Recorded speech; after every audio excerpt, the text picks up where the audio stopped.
हाँ, lanthanide contraction start से ही पढ़ाऊंगा भाई। कल तो हम डिस्कशन कर रहे थे ना।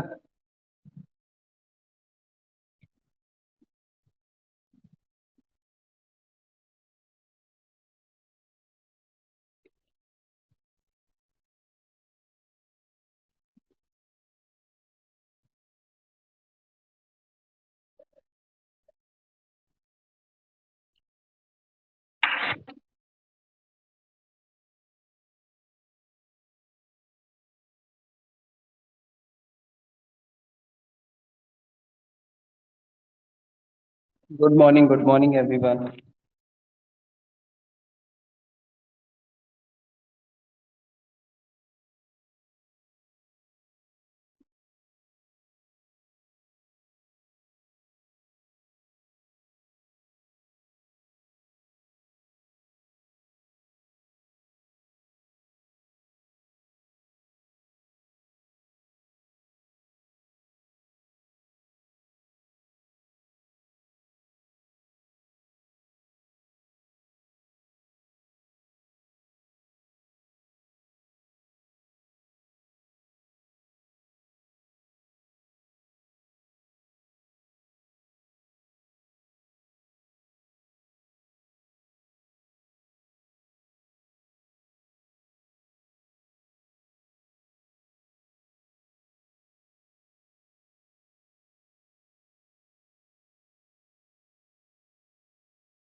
गुड मॉर्निंग भाई, good morning, good morning.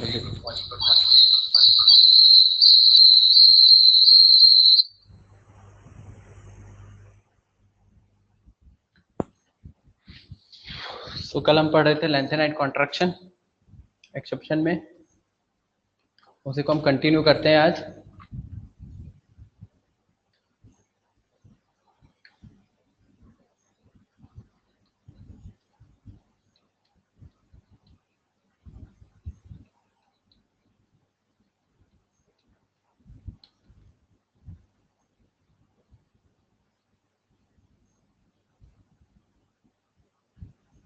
Lanthanide contraction, ठीक है। देखिए, लेंथेनाइट कॉन्ट्रैक्शन में क्या समझा रहा था मैं आपको। लेंथेनाइट कॉन्ट्रैक्शन में ये बता रहा था कि जो लेंथेनाइट सीरीज होती है, लेंथेनाइट सीरीज किसके लिए होगी? एफ ब्लॉक के एलिमेंट्स जो पहली सीरीज होगी उसको लेंथेनाइट सीरीज बोलते हैं, जो सेकंड सीरीज होगी उसको एक्टिनाइट सीरीज बोलते हैं। तो जब मैं लेंथेनाइट कॉन्ट्रैक्शन की बात कर रहा हूँ, सो लेंथेनाइट सीरीज के लिए जो एफ भरा जाता है उसका नॉर्मल इलेक्ट्रॉनिक कॉन्फ़िगरेशन हम बात करें तो n-2 f1 to 14, then n-1 d 0,1 and ns2, ये रिप्रेजेंट करते हैं हम। सो मैं ये बोल रहा हूँ कि जब आप n-2 भरोगे, सो ये भरना स्टार्ट होगा, उससे पहले ये दो भरे होते हैं। ये तो होता ही n-1 d 0,1 है ना, ये तो भरा ही होता है। सो आउटर मोस्ट ns2 होती है। तो अगर मैं 6 पीरियड की बात करूँ जिसमें लेंथेनाइट सीरीज है, पीरियोडिक टेबल में सबको पता है 6 पीरियड में आएगी लेंथेनाइट सीरीज। तो 6 पीरियड में आएगी तो n आउटर मोस्ट शेल जो होगा वो 6 होगा। अभी ध्यान से सुनिएगा सब लोग, दैट इज 6s2। ठीक है, वो क्या होगा? 6s2। अब उसके अंदर n-1 होगी जो कि रिप्रेजेंट कर रही होगी d को, और उसके अंदर कौन सी होगी? n-2 होगी। तो दिस इज n-2। अब ये जो n-2 सीरीज है, ये n-2, इसमें f के इलेक्ट्रॉन जो होंगे n-2 f को भरना है हमें 1 to 14 तक, लेंथेनाइट सीरीज के एलिमेंट। तो इलेक्ट्रॉन इसमें 1 by 1 करके भरेंगे, बट इलेक्ट्रॉन भर किस में रहे? f में। ठीक है। अब इस सेल में जब इलेक्ट्रॉन भरेंगे 1 by 1, जैसे जैसे हम एक एलिमेंट, जैसे हम स्टार्ट कर रहे हैं 58 से 71 तक, एटॉमिक नंबर लेंथेनाइट सीरीज 58 आएगा, देन 59 आएगा, देन 60 आएगा, ऐसे कंटिन्यू करके 14 एलिमेंट भरने 71 तक। तो एक एक करके इलेक्ट्रॉन फिल किए जाएंगे इस वाले शेल में, बट वो जो एक इलेक्ट्रॉन भी बढ़ रहा है, सेंटर में प्रोटॉन भी बढ़ेगा, एक एक करके जैसे जैसे एटॉमिक नंबर बढ़ता जाएगा। लेंथेनाइट सीरीज के रिस्पेक्ट में मैं बात कर रहा हूँ।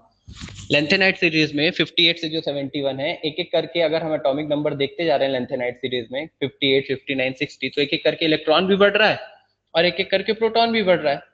सो इलेक्ट्रॉन भी बढ़ता जा रहा है, वो किस में भरा जा, किस में जा रहा है, लेकिन n-2 f सबशेल में, ये n-2 इसमें भरा जा रहा है।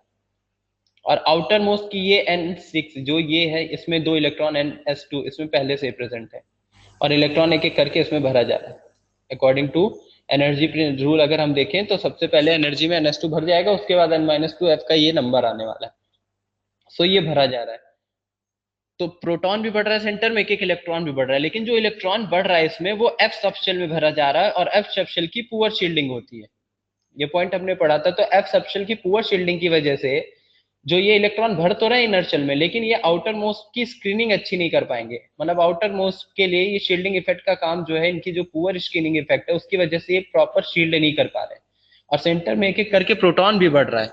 तो जब प्रोटॉन बढ़ेगा तो जेड इफेक्टिव बढ़ना चाहिए, जेड इफेक्टिव भी बढ़ेगा, और ये स्क्रीनिंग कर नहीं पा रहे हैं, एक एक करके इलेक्ट्रॉन जो भरा जा रहा है वो अच्छी स्क्रीनिंग नहीं कर पा रहे हैं। तो उस केस में सेंटर का जो जेड इफेक्टिव होगा वो बढ़ता जाएगा। तो जैसे जैसे एटॉमिक नंबर बढ़ता जाएगा, जेड इफेक्टिव बढ़ता जाएगा, और साइज क्या होने लगेगा, कॉन्ट्रैक्ट करने लगेगा। इसको हम बोलते हैं लेंथेनाइट कॉन्ट्रैक्शन। साइज क्या कर रहा है, कॉन्ट्रैक्ट कर रहा है। ठीक है, तो पीरियड में तो ये कॉन्ट्रैक्ट करता ही है।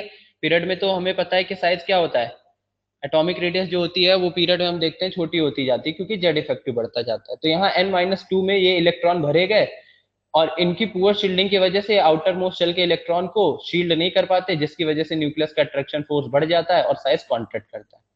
तो ये तो लेंथेनाइट सीरीज में देखने को मिलता है कि साइज क्या होती जा रही है, डिक्रीज। लेकिन इस लेंथेनाइट कॉन्ट्रैक्शन का इफेक्ट इस सीरीज के बाद के एलिमेंट्स में भी देखने को मिलता है। ठीक है, तो पहले ये बताओ लेंथेनाइट कॉन्ट्रैक्शन समझ में आया। लेंथेनाइट कॉन्ट्रैक्शन सीधा इसके नाम से याद रखना है, क्या, लेंथेनाइट कॉन्ट्रैक्शन लिखा है। लेंथेनाइट मतलब लेंथेनाइट सीरीज के जो एलिमेंट्स है उसमें लास्ट इलेक्ट्रॉन एंटर करता है n-2f सबशेल में, और ये n-2f में भरा जाएगा एक एक करके। अगर हम देख रहे हैं पीरियड में ऐसे भरते जा रहे हैं 58, 59, 60, 61, 62 ये एलिमेंट जो भरे जाएंगे, तो उस केस में एक एक करके इलेक्ट्रॉन भी बढ़ेगा, प्रोटॉन भी बढ़ेगा, बट जो इलेक्ट्रॉन भर रहा है, जो इलेक्ट्रॉन इंक्रीज हो रहा है वो एफ सबशेल में भरा जा रहा है। और due to poor shielding of F subshell जो न्यूक्लियस होगा वो अट्रैक्शन फोर्स बाहर वाले पे बढ़ा देगा, जिसकी वजह से साइज कॉन्ट्रैक्ट करेगा। ठीक है,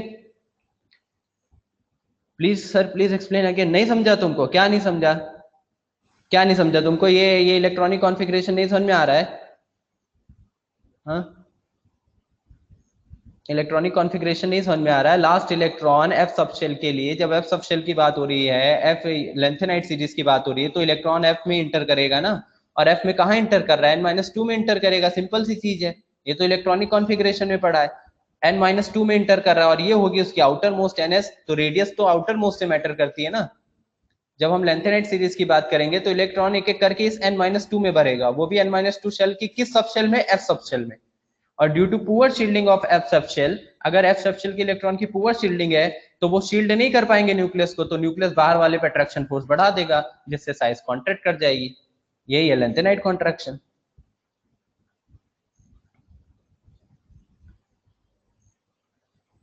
ठीक है, सिंपल सी चीज ये लिखा हुआ है, ये मैं दो चीजें आपको ये मार्क कर रहा हूं, this is n-2, this is n-2। Electron इसमें भरा जाना है, ये मैंने आपको शेल भी बनाई है, इलेक्ट्रॉन इस थर्ड n-2 में भरा जाएगा, जबकि आउटर मोस्ट में यहाँ इलेक्ट्रॉन प्रेजेंट है। तो रेडियस तो मुझे आउटर मोस्ट से मैटर करती है, तो जैसे जैसे एक एक इलेक्ट्रॉन में इसमें भरता जाऊंगा वो एफ सबशेल में भरा जा रहा है, and due to poor shielding of F subshell जो न्यूक्लियस होगा वो बाहर वाले पे अट्रैक्शन फोर्स बढ़ा देगा, जिसकी वजह से साइज क्या हो जाएगा, कॉन्ट्रैक्ट कर जाएगा। ठीक है, तो कॉन्ट्रैक्शन हो जाएगा उसकी, उसको हम बोलते हैं लेंथेनाइट कॉन्ट्रैक्शन। ठीक है, तो हेडिंग डालिए सबने लेंथेनाइट कॉन्ट्रैक्शन, पहले इसके बारे में लिख लीजिए, फिर मैं आगे इस पे करवाता हूँ। इसमें लिखिए सब लोग लेंथेनाइट कॉन्ट्रैक्शन में, in lengthenite series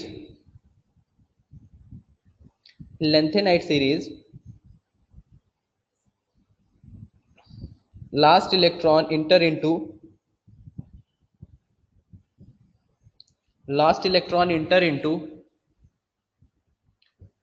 in lanthanide series, last electron enter into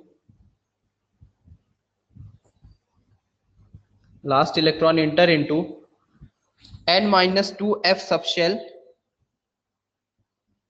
n minus 2 f subshell,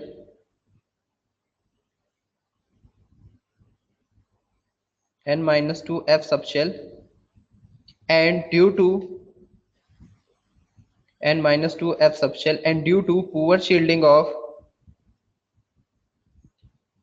and due to poor shielding of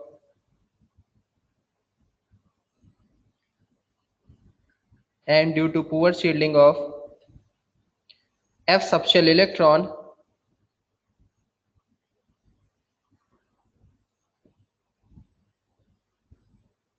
due to poor shielding of f subshell electron, z effective increases on the z effective increases on the z effective increases on the outermost shell electrons, outermost shell electrons, outermost shell electrons, due to which due to which due to which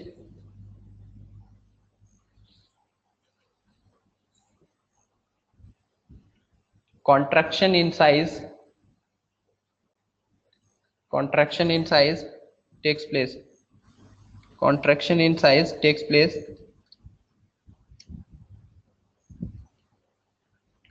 contraction in size takes place, which is termed as lanthanide contraction,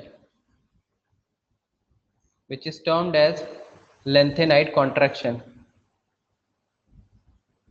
which is termed as lanthanide contraction.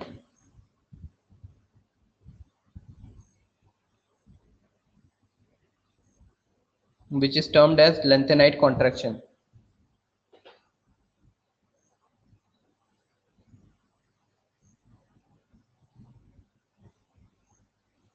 आगे लिखिए,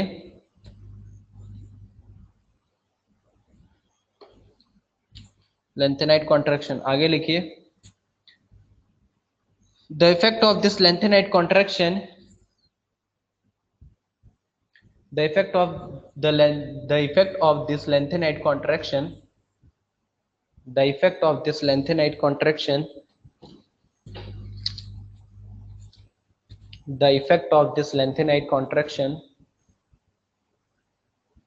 the effect of this lanthanide contraction is seen even after the lanthanide series, even after the lanthanide series,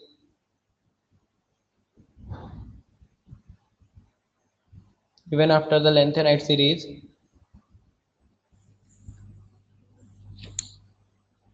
by which by which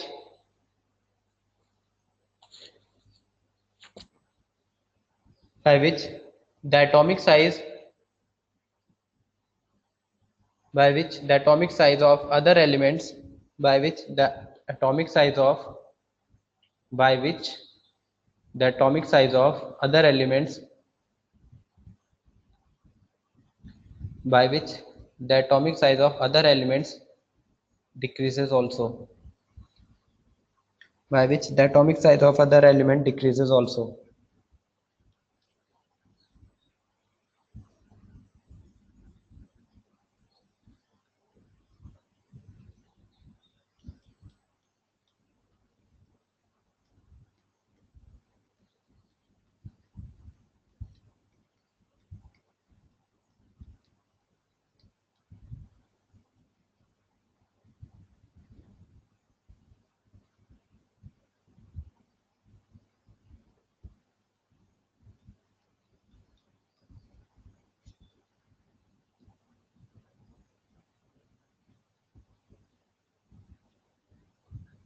Radius is equal to 3d is less than 4d,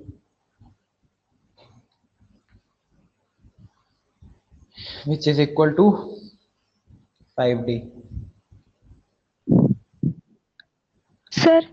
definition repeat कीजिए ना। Definition कोई repeat कर दो यार, जिसमें पूरा लिखा हो, जिसने पूरा लिखा हो कोई रिपीट कर दो।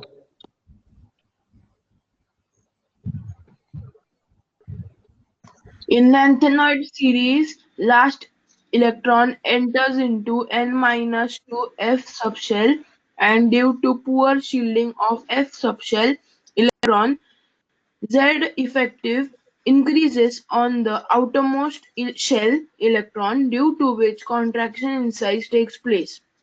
The effect of this lanthanoid contraction is seen even after the lanthanoid series, by which the atomic size of other elements decreases also.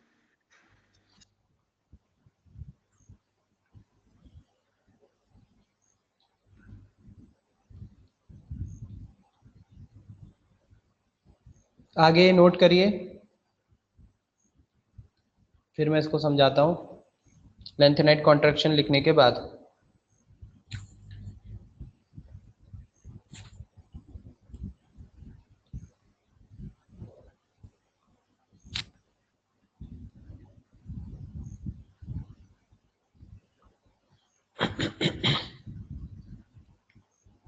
Note कर लीजिए ये।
What is the first line second? ये लिखा है first second and third transition series, आगे लिखा है radius 3d की लेस होगी 4d से, then 4d and 5d equal होंगे ऑलमोस्ट, एंड यहाँ लिखा है एक्सेप्ट थर्ड बी। ये थर्ड बी दिखा है जिसको हम क्या बोलते हैं, थर्ड ग्रुप। फिर इसके बाद फोर्थ ग्रुप आएगा, ये फिफ्थ ग्रुप, और यहाँ पे हमारा क्या आ जाएगा, ट्वेल्थ ग्रुप, सेकेंड बी जो ट्वेल्थ ग्रुप बनेगा। ठीक है, ये इसके थर्ड बी का दिखा है स्कैंडियम, यूट्रियम एंड लैंथेनम, ये जो हमारे जा रहे हैं। ठीक है, इसमें कंटिन्यूसली ये साइन देख लीजिएगा, ये इंक्रीज वाला है। तो थर्ड बी को छोड़ के बाकी केसेस में यहाँ पे हमने इंक्रीज वाला दिखाया डाउन द ग्रुप, मतलब टाइटेनियम से अगर मैं जिरकोनियम जाता हूँ तो साइज क्या होगा, इंक्रीज करेगा। सिमिलर वे में अगर मैं वेनेडियम से नायोबियम जाता हूँ तो साइज क्या होगा, इंक्रीज करेगा, बिकॉज डाउन द ग्रुप की बात हो रही है। बट उसके बाद जिरकोनियम टू हाफनियम साइज क्या हो जा रहा है, सेम हो जा रहा है। ठीक है, ये इक्वल साइन दिखाया गया, जिरकोनियम टू हाफनियम सेम, वैसे ही नायोबियम से टेंटिलम हमने जो देखा है वो भी क्या हो जाएगा, सेम हो जाएगा। और ये कंटिन्यू रहेगा लास्ट 30 तक। जो 3D सीरीज में 10 एलिमेंट्स होंगे, जो 3D सीरीज के 10 एलिमेंट्स होंगे, और ये 4D सीरीज के 10 एलिमेंट्स है, 5D सीरीज के 10 एलिमेंट्स हैं। तो इन 10 एलिमेंट्स में अगर मैं ये पहले वाले को छोड़ दूं, तो इसको मैं अलग सेपरेट कर दे रहा हूं, तो यहाँ पे कंटिन्यू नॉर्मल ऑर्डर फॉलो कर रहा है। जो नॉर्मल ऑर्डर होता है मतलब डाउन द ग्रुप अगर हम जा रहे हैं तो साइज क्या होगी, इंक्रीज करेगी। वही है यहाँ पे,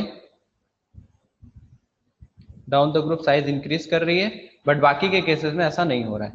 बाकी पूरे 9 जो एलिमेंट्स आएंगे हर सीरीज में, टोटल डी में 10 एलिमेंट्स आते हैं अगर अलोंग द पीरियड हम देख रहे हैं, तो पहले 3D सीरीज में स्कैंडियम को छोड़ के बाकी टाइटेनियम से लेके जिंक तक जो 9 एलिमेंट्स है। सिमिलर 4D सीरीज में एट्रियम को छोड़ के जो 9 एलिमेंट्स है, एंड 5D सीरीज में लैंथेनम को छोड़ के जो इधर 9 एलिमेंट्स आ रहे हैं। ठीक है, तो यहाँ पे ये साइज सेम होगा, ये नीचे 4D एंड 5D में, यही ऊपर लिखा हुआ है एकदम यहाँ पे, ये 3D जो होगा वो 4D से छोटा होगा, 3D की साइज छोटी 4D, लेकिन 4D 5D सेम हो जाएंगे। तो 4D 5D सेम हो जाएंगे एक्सेप्ट थर्ड बी जो यहाँ पे। ठीक है,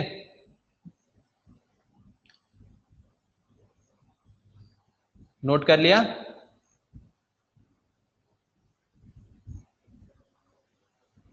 नोट कर लिया सबने? नोटेड, ओके ठीक है। चलिए, तो देखिए इधर जो मैंने 4D सीरीज, अब 3D से 4D जाऊंगा मैं, तो डाउन द ग्रुप अगर मैं जा रहा हूं, देखो एक बार पहले ये 3D से 4D समझ लो। सब लोग इधर देखिए, 3D to 4D series, this is scandium to yttrium, titanium to zirconium, vanadium to niobium. तो ये कंटिन्यूसली हम डाउन द ग्रुप अगर देखें, अब हम डाउन द ग्रुप देख रहे हैं ऐसे, ठीक है, तो नीचे जाने पे साइज बढ़ेगा। क्यों बढ़ेगा? एटॉमिक साइज बढ़ेगा, एटॉमिक रेडियस बढ़ेगी। क्यों बढ़ेगी? क्योंकि नंबर ऑफ शेल्स बढ़ रही है। सिंपल रीजन हम यही पढ़ते हैं, 3D से 4D सीरीज में जाएंगे तो सबका साइज यहाँ पे बढ़ा है। लेकिन हम ये देख रहे हैं, जब मैं 4D से 5D सीरीज की बात कर रहा हूँ, तो यहाँ साइज हम दिखा रहे हैं सेम हो रहा है। ऐसा क्यों हो रहा है?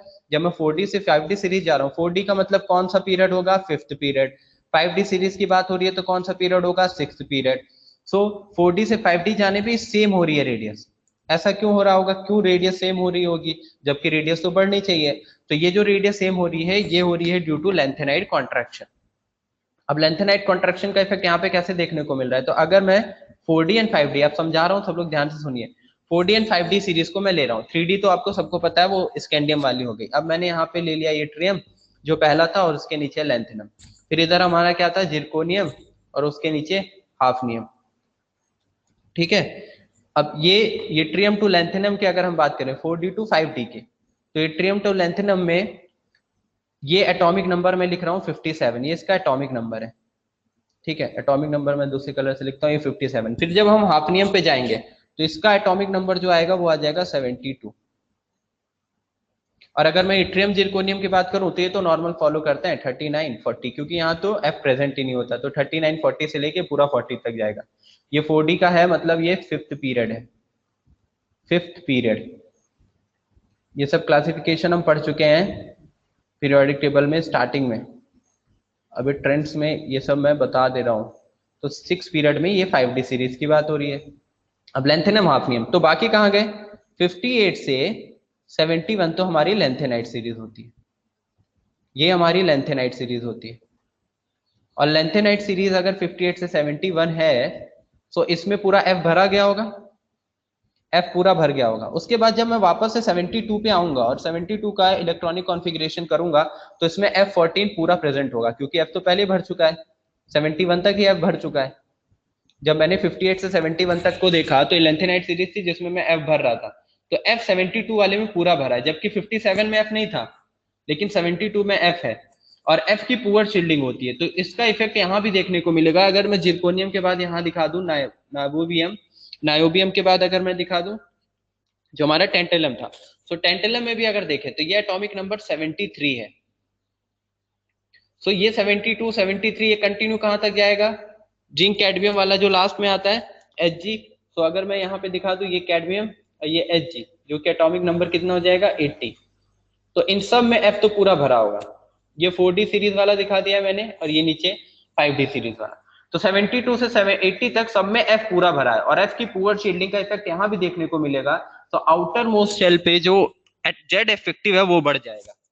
अब क्योंकि एफ पूरा भरा है और एफ की पुअर शील्डिंग की वजह से अगर आउटर मोस्ट पे इफेक्टिव न्यूक्लियर चार्ज बढ़ गया है, तो साइज क्या करेगा? कॉन्ट्रैक्ट। तो देखो हम नीचे जा रहे हैं, तो नीचे जाने पे शेल बढ़ेगी। जब मैं जिरकोनियम टू हाफनियम गया, जब मैं जिरकोनियम टू हाफनियम गया, तो सेल क्या होगी? बढ़ेगी। और साथ में जेड इफेक्टिव भी बढ़ रहा है जिरकोनियम टू हाफनियम जाने पे। क्यों बढ़ रहा है? क्योंकि जब मैं जिरकोनियम टू हाफनियम जा रहा हूं, तो हाफनियम में एफ पूरा भरा हुआ है, और एफ की पुअर शील्डिंग होती है, जो कि n-2 में एफ भरा गया होगा, क्योंकि लेंथेनाइट सीरीज पूरा मैंने एफ भर दिया था। तो 72 में एफ तो प्रेजेंट रहेगा, एफ पूरा भर चुका है पहले ही। तो यहाँ पे एफ पूरा भरा है, तो डाउन द ग्रुप जाने पे एन बढ़ेगा, साथ में जेड इफेक्टिव भी बहुत बढ़ रहा है, क्योंकि एफ की पुअर शील्डिंग होने की वजह से। तो दोनों जो इफेक्ट है, एक का काम क्या है? जेड इफेक्टिव का काम है साइज को डिक्रीज कराना, कॉन्ट्रैक्ट कराना। एंड जो एन है, नंबर ऑफ शेल्स बढ़ रही है जिरकोनियम टू हाफनियम जाने पे, डाउन द ग्रुप जाने पे नंबर ऑफ शेल्स बढ़ेगी, मतलब साइज बढ़ना चाहिए। तो एक का काम है साइज बढ़ाना, और दूसरे का काम है साइज को कॉन्ट्रैक्ट करना, और ये दोनों एक दूसरे को कंपनसेट कर देते हैं, जिसकी वजह से साइज ऑलमोस्ट इक्वल हो जाती है जिरकोनियम टू हाफनियम। यही केस यहां भी लगेगा नाइबोयम टू टेंटेलम। तो सब में ये केस लगेगा, लेकिन येट्रियम टू लेंथेनम में क्यों नहीं लग रहा? क्योंकि लेंथेनम में एफ प्रेजेंट ही नहीं है, ये तो 57, इसके बाद एफ स्टार्ट होता है, इसके बाद एफ स्टार्ट होता है। लेंथेनम में एफ प्रेजेंट ही नहीं है, तो यहाँ केवल एक ही केस लगेगा, एफ की पुअर शील्डिंग आएगी ही नहीं। तो इसका मतलब जब मैं डाउन द ग्रुप देखूंगा, जब मैं डाउन द ग्रुप ऑब्जर्व करूंगा, तो क्या होगा, नंबर ऑफ शेल्स बढ़ेंगी, और नंबर ऑफ शेल्स बढ़ेंगी तो एटॉमिक साइज बढ़ जाएगा। इसलिए यट्रियम टू लैंथेनम में साइज बढ़ेगा, जो नॉर्मल ट्रेंड होता है डाउन द ग्रुप का, क्योंकि यहाँ एफ प्रेजेंट ही नहीं है। लेकिन इसके बाद के जो एलिमेंट है 72, 73 और बाकी 80 तक, यहाँ लेंथेनाइट सीरीज का इफेक्ट देखने को मिलेगा, एफ सबशेल की पुअर शील्डिंग देखने को मिलेगी। तो डाउन द ग्रुप जाने पे नंबर ऑफ शेल्स बढ़ेंगी, साइज बढ़ना चाहिए, साथ में जेड इफेक्टिव भी बढ़ेगा, क्योंकि एफ सबशेल की पुअर शील्डिंग है, जिसकी वजह से दोनों इफेक्ट एक दूसरे को कंपनसेट करके साइज ऑलमोस्ट इक्वल करा देंगे। तो इसलिए down the group 5th period से 6th पीरियड पे जाने पे साइज क्या हो जाएगी, ऑलमोस्ट कांस्टेंट हो जाएगी।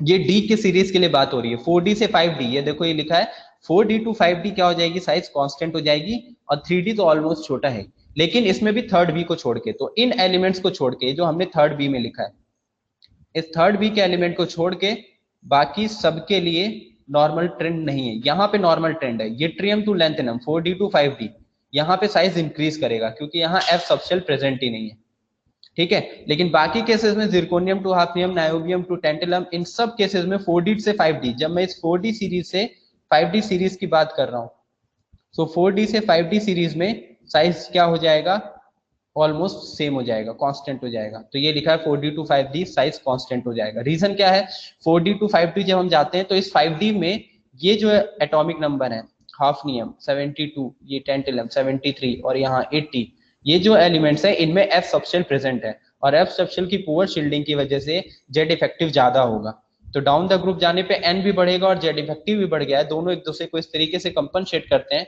कि साइज ऑलमोस्ट कांस्टेंट हो जाती है 4D एंड 5D सीरीज के एलिमेंट्स की, ठीक है। लेकिन ये 4th B से यहां तक मतलब 9 एलिमेंट्स में लगेगा, पहले सीरीज में ये नहीं लग रहा है। क्लियर हुआ, क्लियर हुआ ये?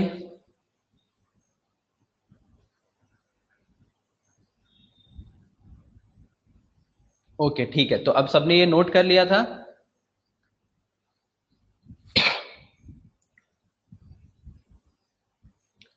तो यहाँ पे ये हम दिखा सकते हैं साइज ऑलमोस्ट कांस्टेंट हो जाएगी, ये साइज ऑलमोस्ट कांस्टेंट हो रही है, ठीक है।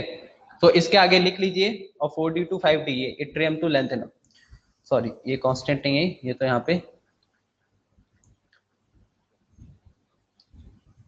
चलिए तो आगे लिख लीजिए, जो पिछले पेज में नोट किया था वही है यहाँ पे, तो इसको नोट करने की नीड नहीं है, यहाँ तक आपने नोट किया ही था। ये जो साइन दिखा है दिखा दीजिएगा, यहाँ पे इक्वल दिखाया है इन सब के लिए, zirconium to cadmium and hafnium to Hg, ये इक्वल दिखा है, और यहाँ पे ग्रेटर देन का है। तो 3D टू 4D जाएंगे तो नॉर्मल साइज बढ़ेगा नीचे, लेकिन 4D टू 5D जाने पे 72 से 80 एलिमेंट, इन 9 एलिमेंट्स के लिए साइज ऑलमोस्ट कांस्टेंट हो जाएगा, क्योंकि 72 से 80 इन सब में एफ सबशेल प्रेजेंट होगी। लेकिन ये जो 57 है यहाँ एफ सबशेल प्रेजेंट नहीं है, जिसकी वजह से यहाँ नॉर्मल ट्रेंड होगा, एफ सबशेल का इफेक्ट देखने को नहीं मिलेगा। तो इसमें लिखिए फॉर 5D सीरीज एलिमेंट, यहां तक नोट करके इसके नीचे लिखिए for 5D series elements, for 5D series elements, all the elements for 5D series elements, all the elements having a complete F subshell, having a complete F subshell in 5D series, all the elements having a complete F subshell, having a complete F subshell, bracket में लिख लीजिए except lanthanum, जो कि atomic number 57। In 5D series all the elements having a complete F subshell, bracket में except lanthanum,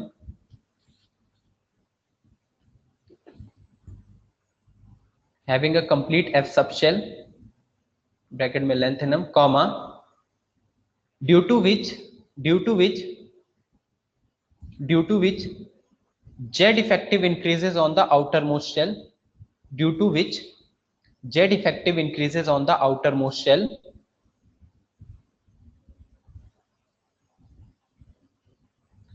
due to which Z effective increases on the outermost shells, due to which Z effective increases on the outermost shell, because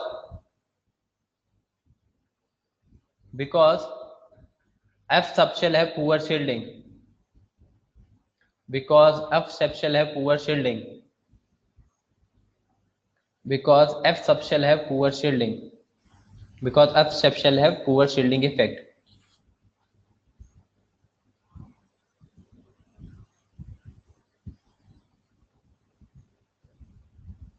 Because F sub shall have poor shielding effect. But from 4D to 5D series, but from 4D to 5D series, but from 4D to 5D series, number of shells also increases. But 4D to 5D series, number of shells also increases, by which 4D to 5D series number of shells also increases, by which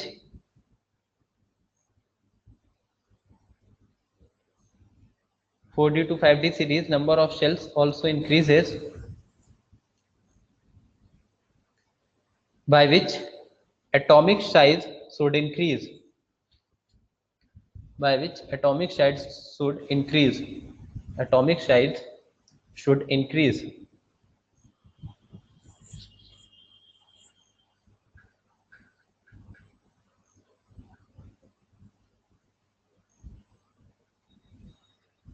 next line में लिखिए both the effect both the effect compensate each other in such a way, both the effect compensate each other in such a way, both the effect compensate each other in such a way, both the effect compensate each other in such a way, the size remains constant, both the effect compensate each other in such a way the size remains constant from 4D series to 5D series, from 4D series to 5D series, compensate each other in such a way the size remains constant from 4D to 5D series.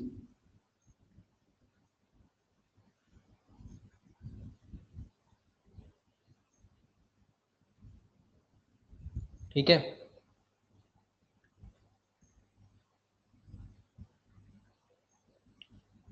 तो size क्या हो जाएगा, almost constant हो जाएगा. तो अगर मैं यहाँ पे ये सेपरेट आउट कर दूं, यहाँ से उठा के 72 से ये पूरा 80 तक, तो इस केस में साइज क्या हो जाएगा, ऑलमोस्ट कांस्टेंट हो जाएगा. जब मैं 5th पीरियड से 6th पीरियड यानी 4D से 5D सीरीज की बात करूंगा, तो 4D से 5D सीरीज में मूव करने पे जो साइज है वो ऑलमोस्ट कांस्टेंट हो जाएगा.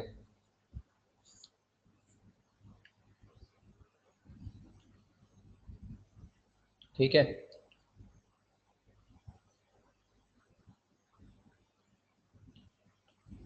तो ये ऑलमोस्ट हमने ये कांस्टेंट दिखा दिया, मतलब ये पूरी सीरीज के लिए यहाँ से लेके कैडमियम तक एंड ये लेके HG तक ये पूरा ऑलमोस्ट कांस्टेंट हो जाएगा, और यहाँ पे इंक्रीज करेगा डाउन द ग्रुप, पहले के लिए इंक्रीज करेगा और यहाँ पे कांस्टेंट रहेगा. ठीक है, नोट कर लिया था ना सबने, पिछला वही पिछला सीरीज है, मैं ऐसे दिखा दे रहा हूँ यहाँ पे जो हमने यहाँ पे बनाया हुआ था यही. सो इस केस में यहाँ पे कांस्टेंट हो रहा है, बाकी ये इंक्रीज कर रहा है. ठीक है, तो वापस इसको बनाने की नीड नहीं. चलिए, तो ये हो गया लेंथेनाइट कॉन्ट्रैक्शन का इफेक्ट 3D सीरीज में जो हमने ट्रांजिशन मेटल के लिए देखा था. अब ये हमारा सेकंड पॉइंट था आई थिंक. सो अब डालिए हेडिंग थर्ड पॉइंट, हेडिंग डालिए थर्ड पॉइंट, जो भी हमारा एक्सेप्शन में पढ़ रहे थे. ठीक है, थर्ड पॉइंट है हमारा ट्रांजिशन कॉन्ट्रैक्शन. जैसे हमारा लेंथेनाइट कॉन्ट्रैक्शन है वैसे हमारा transition contraction, transition contraction.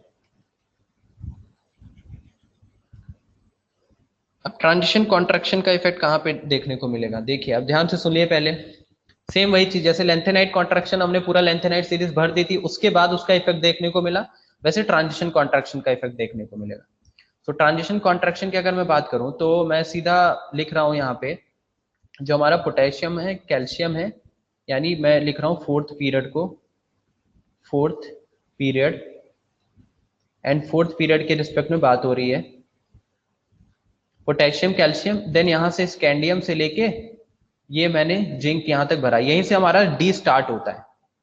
D यहाँ से भरना स्टार्ट होता है स्कैंडियम से जिंक तक। उसके बाद हमारे बाकी एलिमेंट्स आने लगेंगे, जो कि हमारा गैलियम आएगा, और ऊपर मैं दिखा रहा हूँ boron, then aluminium. Similar way में कैल्शियम के ऊपर मैग्नीशियम, और इसके ऊपर हमारा क्या आ जाएगा, बेरिलियम। पोटेशियम के ऊपर सोडियम, और उसके ऊपर यहाँ क्या आ जाएगा, लिथियम। तो ऐसे हमारे यहाँ पे सेकंड पीरियड आएगा, थर्ड पीरियड, फोर्थ पीरियड यहाँ से स्टार्ट होता है।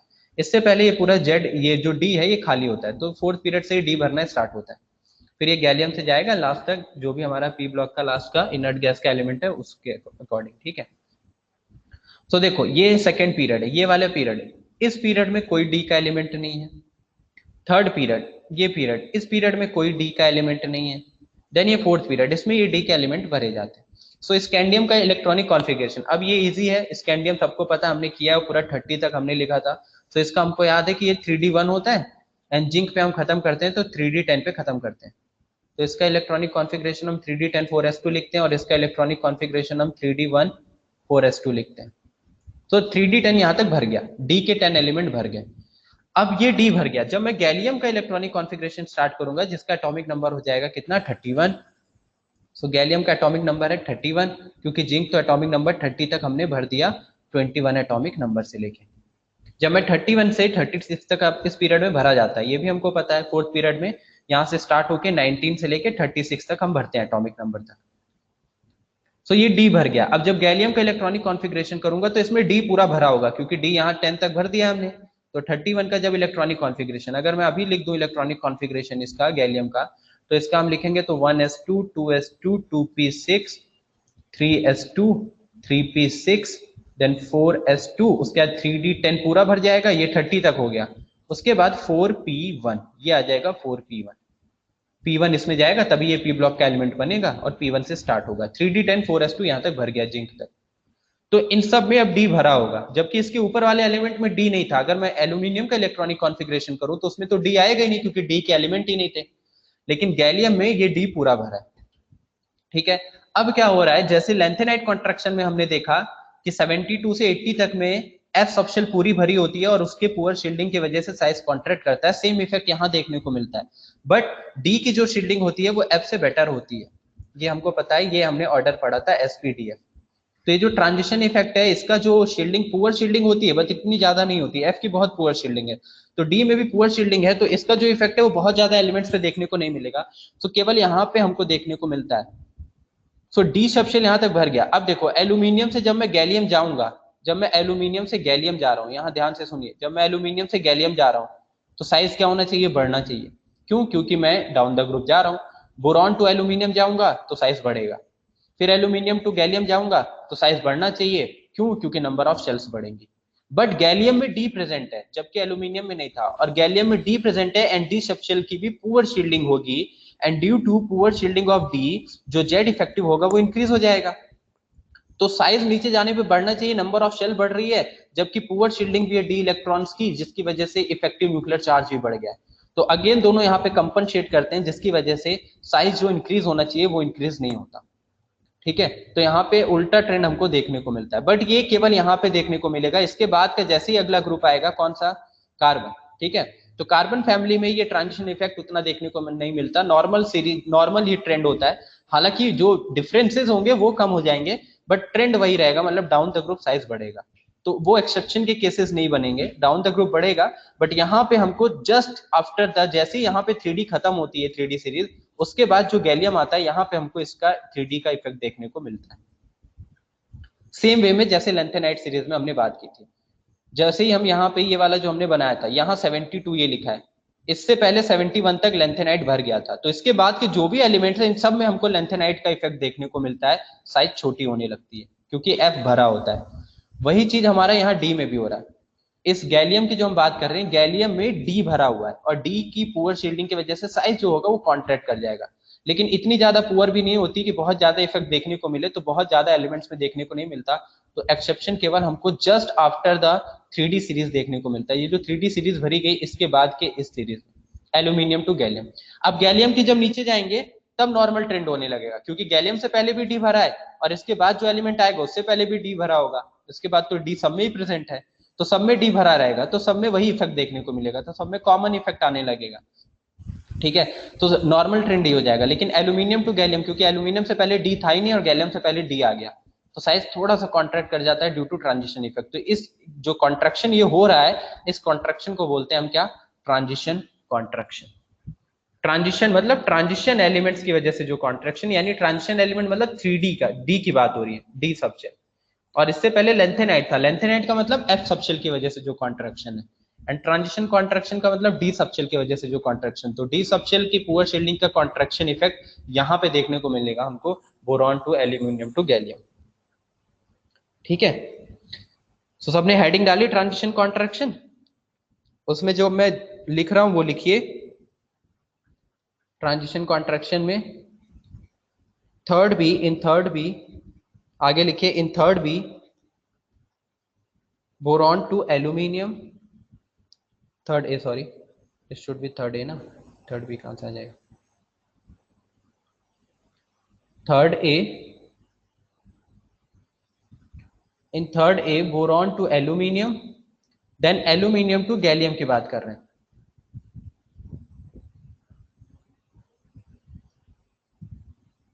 ये ऑर्डर आ जाता है, मतलब अगर मैं लिखूं नॉर्मल तो boron, gallium, aluminium, indium, thallium.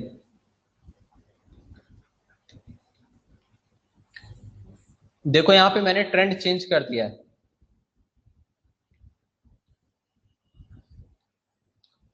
ये मैंने ट्रेंड चेंज कर दिया, एल्यूमिनियम की बड़ी हो जाती है, मतलब ऑलमोस्ट कांस्टेंट भी ना हो के एल्यूमिनियम की बड़ी हो जाती है, गैलियम में साइज कॉन्ट्रैक्ट कर जाता है, तो एक्चुअल ये दिखा दिया है। एंड लास्ट में इंडियम थैलियम में भी वो इफेक्ट, लेंथेनाइट का इफेक्ट देखने को मिलेगा। ठीक है, तो यहाँ पे ऑलमोस्ट कांस्टेंट हो जाते हैं, इंडियम टू थैलियम।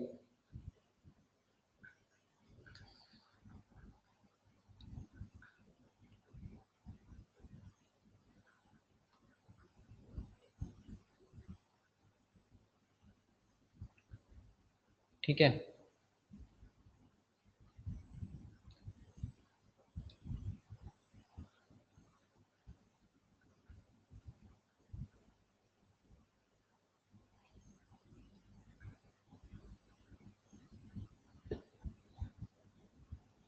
ये देखो यहाँ पे ऑर्डर मैंने उल्टा किया है, बोरॉन एल्यूमिनियम गैलियम। ठीक है, तो ये केवल ये वाला ट्रांजिशन इफेक्ट है जो मैंने ये सर्कल में किया, आगे का नहीं, ये तो मैंने पूरे ग्रुप का लिख दिया है। इस पे देखने को, ये तो लेंथेनाइट सीरीज का इफेक्ट देखने को मिलेगा, इंडियम टू थैलियम जो है हमारा वहां पे सेम हो जाएगी 4D से 5D सीरीज में, वो लेंथेनाइट का इफेक्ट देखने को मिलेगा उसके आगे भी, बट गैलियम टू एल्यूमिनियम केवल यहाँ पे है। तो ट्रांजिशन इफेक्ट, चलो यहां तक लिख लिया पहले, अब उसके आगे लिखो, ये पहले नोट कर लो फिर उसके आगे लिखो।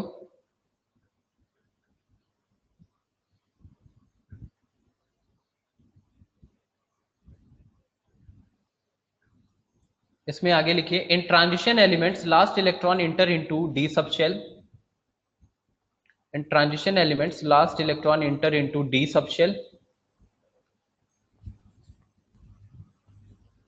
in transition element last electron enter into d subshell, in transition elements last electron enter into d subshell,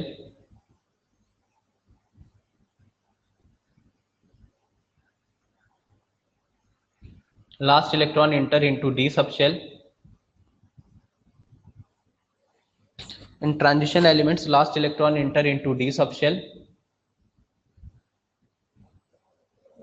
and due to poor shielding of d subshell electrons, and due to poor shielding of d subshell electron,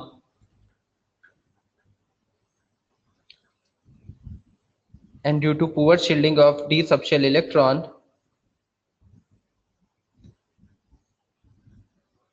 due to poor shielding of d subshell electron, Z effective increases on the outermost shell, Z effective increases on the outermost shell, Z effective increases on the outermost shell.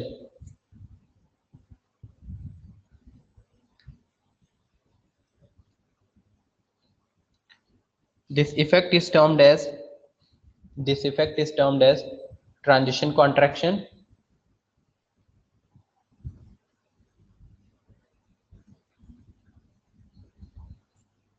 This effect is termed as transition contraction.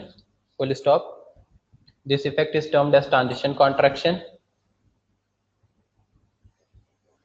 Next line.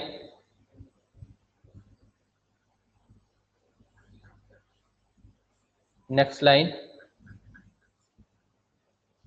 When we move from when we move from boron, from aluminium to gallium लिख लो, boron family छोड़ दो. When we move from aluminium to gallium, next line में लिखिए when we move from aluminium to gallium, when we move from aluminium to gallium, the atomic size should increases. When we move from aluminium to gallium, the atomic size should increases.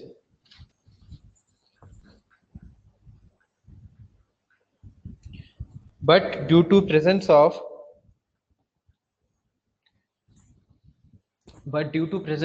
these subshell electrons in the gallium, due to presence of these subshell electrons in the gallium,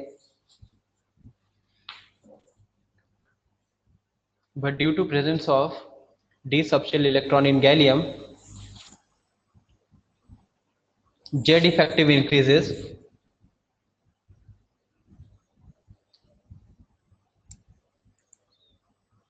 Z effective increases, and that's why contraction in size takes place. Contraction in size takes place.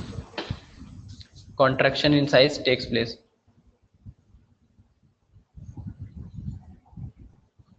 Contraction in size takes place. ठीक है.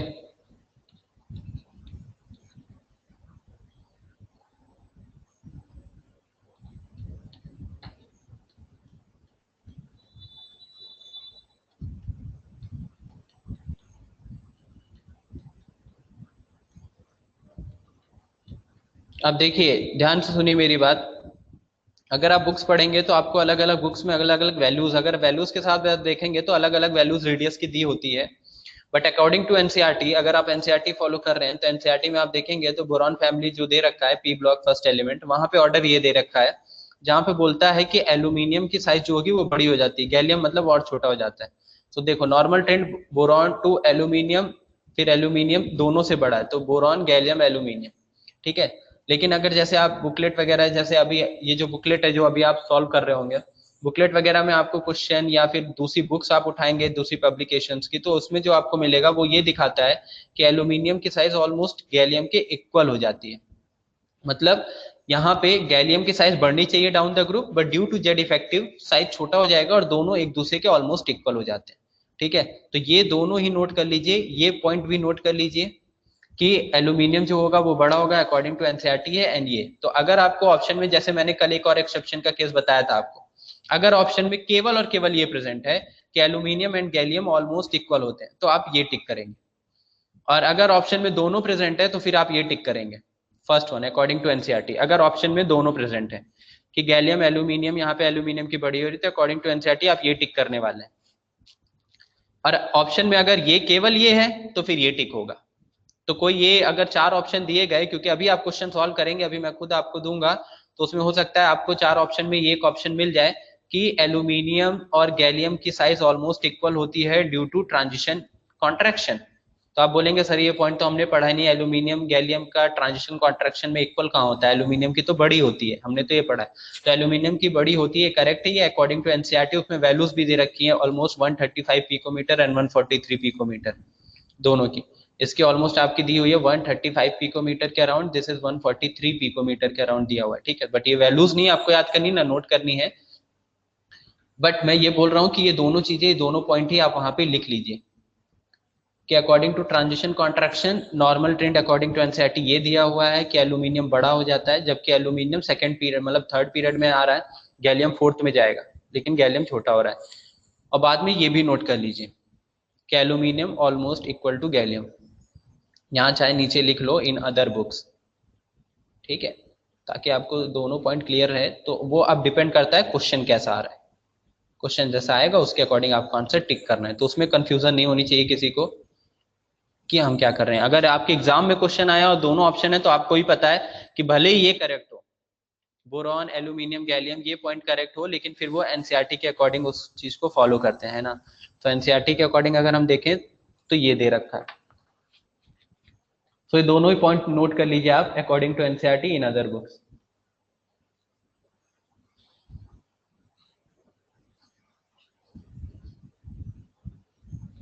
मतलब in other books में, सारी books में नहीं, कुछ books में आपको बड़ा इक्वल मिलेगा, कुछ बुक्स में बड़ा मिलेगा, तो ऐसा। ठीक है, तो ये हो गया ट्रांजिशन कॉन्ट्रैक्शन। सो ये हमारा एटॉमिक रेडियस में जो एक्सेप्शन के केसेस थे वो कंप्लीट हो गए। तो कौन कौन से एक्सेप्शन के केसेस पढ़े हैं हमने? साक्षी बताओ, एक्सेप्शन के कौन कौन से केसेस पढ़े हैं?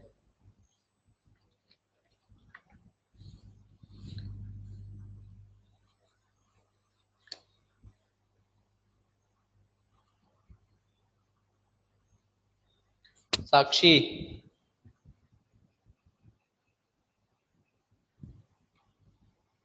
बोलो, बोलना है भाई, मैसेज टाइप नहीं करना है, जल्दी बोलो, जल्दी, टाइम नहीं है। आवाज नहीं आ रही है क्या इसको? अथर्व तू बता। ट्रांजिशन एलिमेंट्स, लैंथेनाइट कॉन्ट्रैक्शन और ट्रांजिशन कॉन्ट्रैक्शन। पहला क्या? ट्रांजिशन एलिमेंट्स के लिए ना?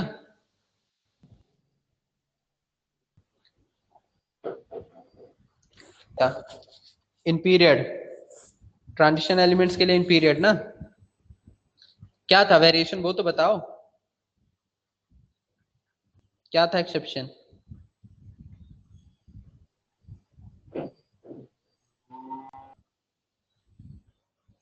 एक्सेप्शन बताओ। ट्रांजिशन एलिमेंट और उसमें जेड इफेक्टिव के अकॉर्डिंग क्या चेंज होता है वो है पॉइंट, और सेकंड वाला लेंथेनाइड कॉन्ट्रैक्शन एंड थर्ड वाला ट्रांजिशन कॉन्ट्रैक्शन। अच्छा, तो जो फर्स्ट पॉइंट था मैं ये पूछ रहा हूँ, फर्स्ट पॉइंट जो पढ़ा था हमने, जो एक्सेप्शन का केस पढ़ा है 3D सीरीज ट्रांजिशन एलिमेंट के लिए, इन पीरियड हमने देखा है, इन पीरियड की बात हो रही थी वो। ठीक है, अगर नहीं लिखा है तो वहां पे लिख लीजिए ब्रैकेट में, ट्रांजिशन एलिमेंट्स में ब्रैकेट में इन पीरियड। अगर हेडिंग में जो 3 हेडिंग्स हमने पढ़े एक्सेप्शन में, पहला ट्रांजिशन एलिमेंट, ब्रैकेट में लिख लीजिए इन पीरियड। हमने पीरियड में वेरिएशन देखा था उसमें एक्सेप्शन का केस, जहां पे हमने देखा था ट्रांजिशन एलिमेंट के लिए पहले साइज डिक्रीज करेगी, देन बीच में कांस्टेंट होती है, उसके बाद इंक्रीज करती है। तो नॉर्मल ट्रेंड फॉलो नहीं होता, जबकि नॉर्मल ट्रेंड है कि पीरियड में एटॉमिक रेडियस डिक्रीज करेगी, लेकिन वहां पे नॉर्मल ट्रेंड नहीं लग रहा है, पहले साइज डिक्रीज करेगा, देन कांस्टेंट होगा, देन इंक्रीज करेगा।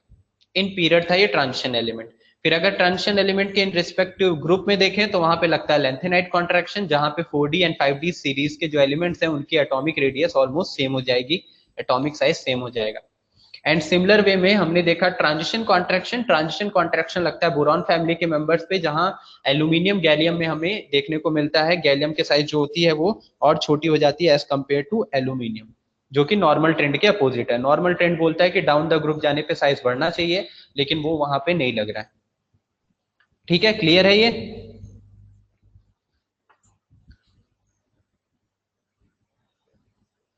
चलो, तो अब नेक्स्ट पॉइंट पे आते हैं।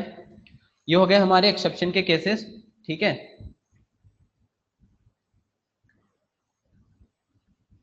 अब आगे नोट डालिए सब लोग।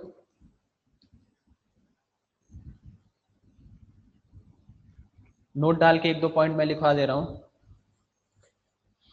एक्सेप्शन के तीनों मैंने पहले बताया था, exception very very important part है, सीधा सीधा आपको क्वेश्चन एक्सेप्शन पे बेस्ड मिलेंगे। एक्सेप्शन में उसका जो रीजन हमने लिख रखा है और साथ में एक्सेप्शन कहाँ पे लग रहा है, ठीक है, वो सब आपको 3 ही एक्सेप्शन लिखे हुए हैं। ट्रांजिशन मेटल्स के लिए 2 हैं, एक पीरियड में एक ग्रुप में, और साथ में एक बोरॉन फैमिली के लिए लिखा हुआ है, और लेंथेनाइट कॉन्ट्रैक्शन का वो इफेक्ट देखने को। तो एटॉमिक रेडियस में ये है, वो आपको याद होना चाहिए। अब नोट में फर्स्ट पॉइंट अगर मैं लिखूं तो देखो इंपॉर्टेंट पॉइंट जो है वो एक चीज और है जो हमको याद रखनी है, लिथियम, बेरिलियम, बोरॉन, सॉरी इसको मैं एल्कली मेटल्स के लिए बात कर रहा हूँ, alkali metals and alkali. Note में first point lithium, sodium, potassium, rubidium, caesium, and इधर beryllium, magnesium, calcium, strontium, barium. ठीक है, सो देखो अब इधर यहाँ पे एटॉमिक रेडियस का एक और वेरिएशन है, वो आपको याद रखना है। पीरियड में जब मूव करते हैं, अभी मैं क्वेश्चन कराऊंगा आगे, पीरियड में मूव है तो एटॉमिक रेडियस डिक्रीज करती है। तो देखो लिथियम एंड बेरिलियम में किसकी एटॉमिक रेडियस बड़ी होगी? लिथियम एंड बेरिलियम में किसकी एटॉमिक रेडियस बड़ी होगी? लिथियम की।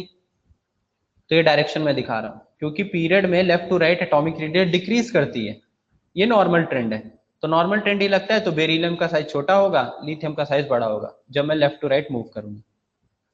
हाँ ठीक है हर्ष, तो लिथियम का साइज बड़ा है, तो ये डायरेक्शन में जो दिखा रहा हूँ वही दिखा रहा है कि इसका साइज बड़ा है। फिर लिथियम से ये डायरेक्शन जो है वो फॉलो कर रहे हैं हम अकॉर्डिंग टू साइज। ये कैल्शियम आता है, देन कैल्शियम के बाद ये पोटेशियम, रुबिडियम, सीजियम, उसके बाद आपका स्ट्रोंशियम एंड बेरियम आ जाएगा। ठीक है, सो आप ये बना लीजिए। लिथियम के बाद मैंने ये दिखाया, इसी को कंटिन्यू करते हुए ये मैग्नीशियम, उसके बाद सोडियम, देन कैल्शियम, सॉरी यहाँ पे मैं रब करता हूँ एक मिनट।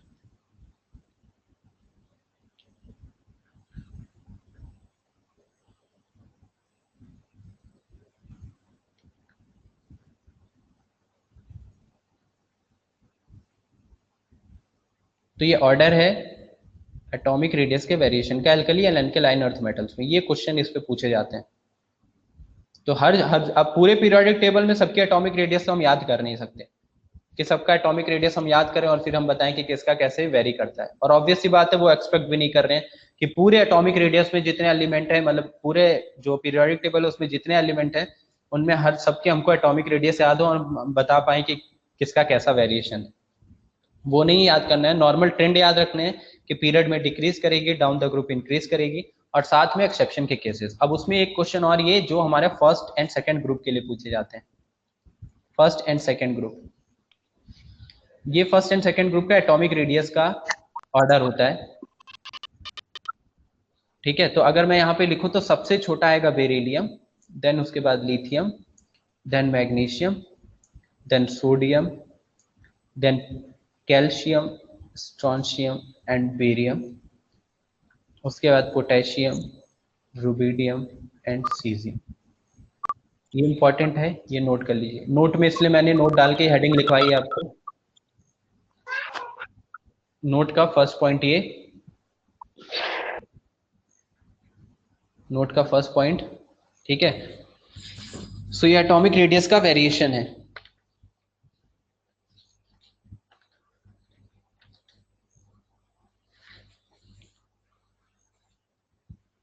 इंपॉर्टेंट है, बेरिलियम टू लिथियम, फिर मैग्नीशियम। ये तो lithium to magnesium diagonal relationship वाला है, तो सेम और almost atomic radius same.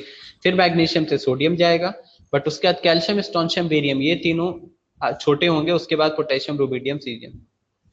How इस क्वेश्चन आस्क्ड ऑन दिस, करवा रहा हूँ भाई, क्वेश्चन करवा रहा हूँ, खत्म कर लो फिर क्वेश्चन ही करवाऊंगा इस पे कि कैसे क्वेश्चन पूछे जाते हैं।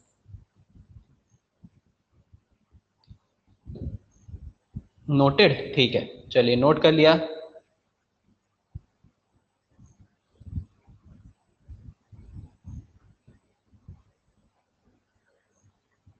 तो अब आते हैं नेक्स्ट पॉइंट पे।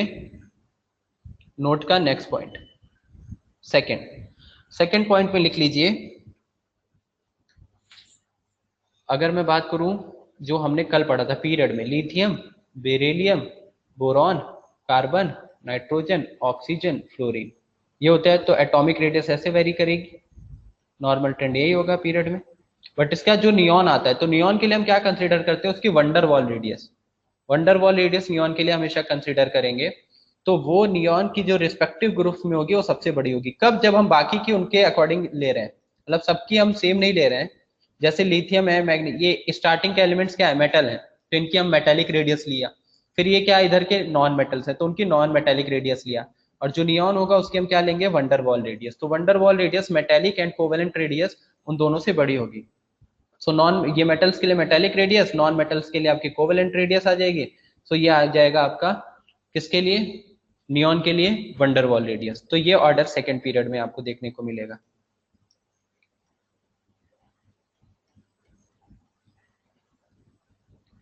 सिमिलर वे में अगर थर्ड पीरियड में बात करें तो हमारे पास क्या आएगा, sodium, then magnesium, sodium, magnesium, aluminium, ये नोट करते जाइए साथ में, silicon, phosphorus, sulphur, chlorine, chlorine आ गया, उसके बाद ऑर्गन आएगा, वो हम यहाँ पे रिप्रेजेंट कर दे रहे हैं AR।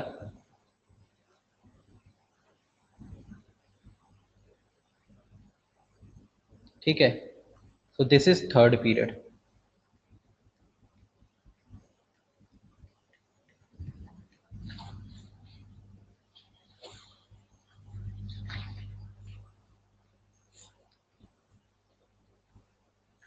ठीक है, यहाँ पे लिख लीजिए फॉर नोबल गैसेज या inert gases, for noble gases wonder wall radius is considered. Wonder walls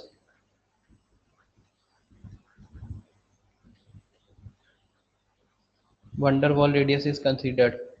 और बाकी जो हमारे मेटल है, नॉन मेटल है, तो मेटल के लिए मेटेलिक रेडियस, नॉन मेटल के लिए कोवेलेंट रेडियस, हम उसके रिस्पेक्ट में अगर कंपेयर कर रहे हैं तो हमारे पास ये ऑर्डर देखने को मिलेगा। ठीक है, second period and third period के लिए ये नोट कर लीजिए।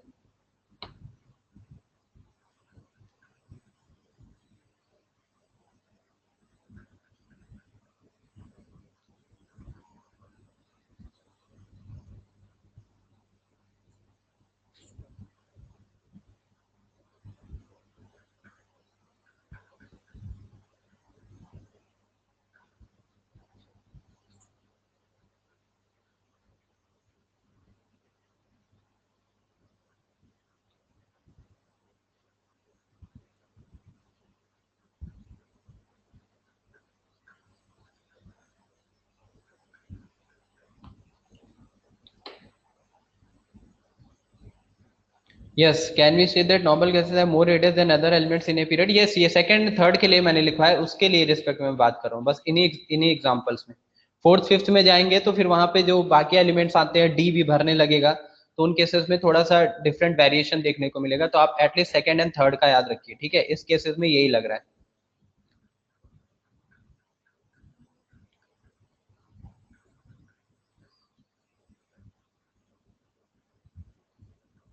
चलो ये नोट कर लिया ना सबने,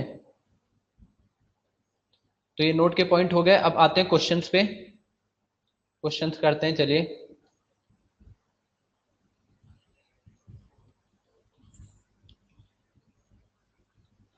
चलो क्वेश्चन, पहला क्वेश्चन है arrange following in decreasing order of size. Decreasing order of size या radius, arrange the following in decreasing order of size. इसमें पहला मैं दे रहा हूं carbon, nitrogen, phosphorus, silicon. Then second nitrogen, oxygen, phosphorus, sulphur. Third carbon, nitrogen, phosphorus, sulphur, silicon. Fourth nitrogen, oxygen, fluorine, sulphur, chlorine, bromine. Fifth S2 minus, Cl minus, Na plus, Mg2 plus.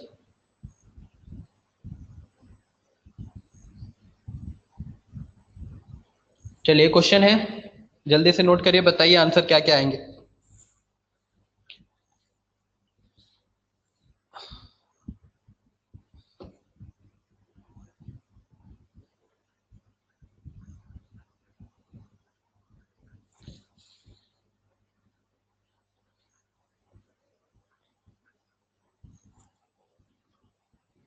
First की अगर हम बात करें तो यहीं पे अब मैं सॉल्व करता हूं आगे।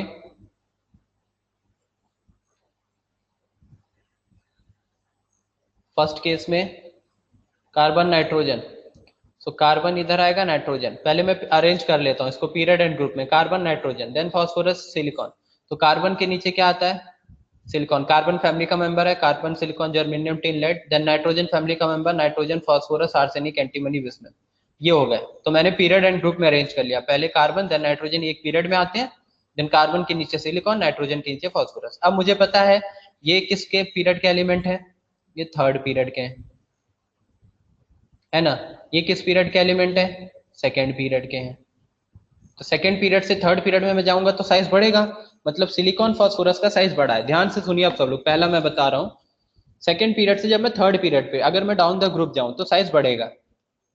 सो मैं ऐसे अगर जाऊंगा तो साइज बढ़ेगा, मतलब सिलिकॉन फास्फोरस की बढ़ी है कार्बन एंड नाइट्रोजन से। अब इन दोनों में किसकी बढ़ी है, मतलब सिलिकॉन फास्फोरस तो बड़े हैं तो मुझे पता चल गया सिलिकॉन फास्फोरस बड़े। अब इन दोनों में किसका बड़ा है, तो इन दोनों में हम देखेंगे तो एटॉमिक साइज जो है वो सिलिकॉन का बड़ा होगा, क्योंकि पीरियड में जब लेफ्ट टू राइट हम मूव करते हैं। अब इस पीरियड में देखेंगे तो जब लेफ्ट टू राइट जाते हैं तो साइज डिक्रीज करती है, तो सिलिकॉन बड़ा होगा, फास्फोरस छोटा हो जाएगा। तो ये देखो ये ऑर्डर जो दिखा रहे हैं, अगर रेडियस के अकॉर्डिंग देखें तो सबसे बड़ी जो रेडियस आएगी वो आएगी सिलिकॉन की, क्योंकि सिलिकॉन सबसे बड़ा होगा।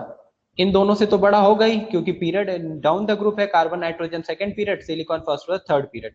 अब सिलिकॉन फास्फोरस में अगर मैं कंपेयर करूं तो सिलिकॉन की बड़ी होगी, क्योंकि पीरियड में left to right atomic size decrease करती। सो सिलिकॉन बड़ा होगा, उसके बाद फास्फोरस आ जाएगा। अब सेम में अगर हम देखें कार्बन नाइट्रोजन में कौन बड़ा होगा, तो कार्बन नाइट्रोजन में कार्बन बड़ा होगा, कार्बन बड़ा होगा। कार्बन क्यों बड़ा होगा, क्योंकि कार्बन पे क्या हो रहा है, कार्बन नाइट्रोजन में देखें तो पीरियड में है, और पीरियड में जब मूव करेंगे लेफ्ट से राइट तो एटॉमिक साइज डिक्रीज करेगी, सो कार्बन बड़ा हो जाएगा एंड देन नाइट्रोजन। तो सिलिकॉन फास्फोरस कार्बन नाइट्रोजन, किसका आंसर आया, श्रेयस का आंसर आया, समझे।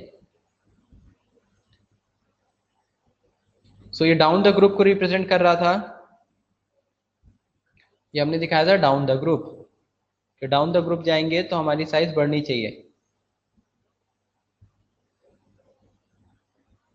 और फिर ये वाली जो डायरेक्शन मैंने दिखाई है फास्फोरस टू सिलिकॉन, सिलिकॉन बड़ा होगा, देन ये carbon to nitrogen.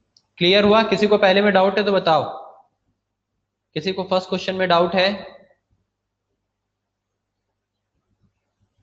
First question में किसी को डाउट है, सेकंड प्लीज एक्सप्लेन अगेन। हर्ष, ठीक है करता हूं एक्सप्लेन। कुशल चंद, फास्फोरस सल्फर नाइट्रोजन ऑक्सीजन, ठीक है सेकंड का बता रहा है ना। चलो मैं पहला फिर से एक्सप्लेन कर रहा हूं, ध्यान से सुनो अभी जिसको नहीं समझ में आया, लास्ट टाइम एक्सप्लेन कर रहा हूं। दिस इज कार्बन नाइट्रोजन, ये सेकंड पीरियड के एलिमेंट हैं, एंड ये सिलिकॉन फास्फोरस थर्ड पीरियड के एलिमेंट हैं। तो थर्ड पीरियड का सेकंड पीरियड का एलिमेंट है और ये थर्ड पीरियड का एलिमेंट है फास्फोरस सिलिकॉन। तो यहाँ पे नंबर ऑफ शेल 3 होंगी, यहाँ नंबर ऑफ शेल 2 होंगी। डाउन द ग्रुप जाने पे शेल बढ़ेगी ना, हम नीचे तो जा रहे हैं, नाइट्रोजन से फास्फोरस पे जाएंगे, कार्बन से सिलिकॉन पे जाएंगे, तो सेकंड पीरियड से थर्ड पीरियड पे जाएंगे तो शेल बढ़ेगी। तो फास्फोरस एंड सिलिकॉन में 3 शेल्स होंगी, नाइट्रोजन एंड कार्बन में 2 शेल होगी। तो इनका साइज छोटा होगा क्योंकि इनमें 2 ही शेल है, किसमें, नाइट्रोजन एंड कार्बन में। फास्फोरस एंड सिलिकॉन में 3 शेल्स हैं तो इनका साइज बड़ा होगा। तो हमें ये पता है कि इन दोनों का साइज बड़ा है as compare to carbon nitrogen. तो अब हमें ये देखना है कि इन दोनों में आपस में कौन बड़ा है, सिलिकॉन एंड फास्फोरस में। तो दोनों एक ही पीरियड के एलिमेंट हैं। अब हम जानते हैं कि पीरियड में लेफ्ट से राइट मूव करने पे साइज डिक्रीज करता है, तो सिलिकॉन पहले आता है उसके बाद फास्फोरस आता है। तो सिलिकॉन से जब मैं फास्फोरस जाऊंगा तो साइज डिक्रीज करेगा, इसलिए मैंने ये ब्लू मार्क इधर दिखाया है कि साइज सिलिकॉन का बड़ा होगा। तो पहले सिलिकॉन देन फास्फोरस, उसके बाद सिलिकॉन फास्फोरस आ गया। अब हम देखेंगे कार्बन नाइट्रोजन में कौन बड़ा है, तो कार्बन नाइट्रोजन में कार्बन बड़ा होगा, क्योंकि जब मैं कार्बन से नाइट्रोजन इधर मूव करूंगा लेफ्ट से राइट तो साइज डिक्रीज करेगी इन पीरियड। तो कार्बन नाइट्रोजन में कार्बन बड़ा होगा, नाइट्रोजन छोटा, तो ये आंसर आ जाएगा सिलिकॉन फास्फोरस कार्बन नाइट्रोजन। ठीक है पहला क्लियर। दूसरा आप ध्यान से सुनो, जिसको नहीं समझ में आया चलो दूसरा एग्जांपल सब समझाता हूँ, उसी पे बार बार मत देखो। सेकंड एग्जांपल देखो, नाइट्रोजन, पहले इसको अरेंज करो तुम, नाइट्रोजन ऑक्सीजन फास्फोरस सल्फर। तो नाइट्रोजन, फिर उसके बाद आता है ऑक्सीजन, ये सेकंड पीरियड में आएंगे, सेकंड पीरियड। फिर नाइट्रोजन के नीचे आता है फास्फोरस, ग्रुप में बात कर रहा हूं मैं, अब ग्रुप में नाइट्रोजन के नीचे आता है फास्फोरस, ऑक्सीजन के नीचे आता है सल्फर, ये लिखा, और ये आएगा थर्ड पीरियड में। तो सेकंड पीरियड के, ये सेकंड पीरियड के एलिमेंट हो गए, इनमें 2 शेल्स होंगी। ये थर्ड पीरियड के एलिमेंट है, इनमें 3 शेल्स होंगे। हाँ जिसका आंसर आ रहा है करते जाओ, कुछ लोगों का थर्ड फोर्थ भी हो गया, करते जाइए। जिसको नहीं आ रहा है वो लोग मेरी बात सुनिए, मैं क्या बता रहा हूँ। This is nitrogen oxygen phosphorus sulphur, ये सेकंड है, ये थर्ड है फास्फोरस एंड सल्फर। तो फास्फोरस सल्फर बड़े होंगे as compare to nitrogen oxygen. अब फास्फोरस एंड सल्फर में कौन बड़ा होगा, ये बड़ा होगा, क्योंकि फास्फोरस से सल्फर जाएंगे इधर तो पीरियड में साइज डिक्रीज करती है। इन दोनों में कौन बड़ा होगा, नाइट्रोजन से ऑक्सीजन। और इधर क्या हम दिखाएंगे, अगर इधर साइन दिखाना हो तो क्या दिखाया जाएगा, इधर तो साइन ये दिखाएंगे हम कि ये वाले बड़े हैं, ये दोनों बड़े हैं, क्योंकि डाउन द ग्रुप। तो अब यहां से देखो इस सेकंड वाले से ऑर्डर देखो क्या आ जाएगा, फास्फोरस पहले, देन सल्फर, देन उसके बाद नाइट्रोजन, देन ऑक्सीजन। ये ऑर्डर आ गया सेकंड का, phosphorus, sulphur, nitrogen, oxygen. Clear हुआ? इस सेकंड में किसी को डाउट? इस सेकंड में किसी को डाउट? हाँ ठीक है, जिसका आंसर आ रहा है अच्छी बात है। हाँ हर्ष तेरा डाउट था ना, ठीक है क्लियर है अभी ये सेकंड। चलिए तो आप थर्ड करो आप।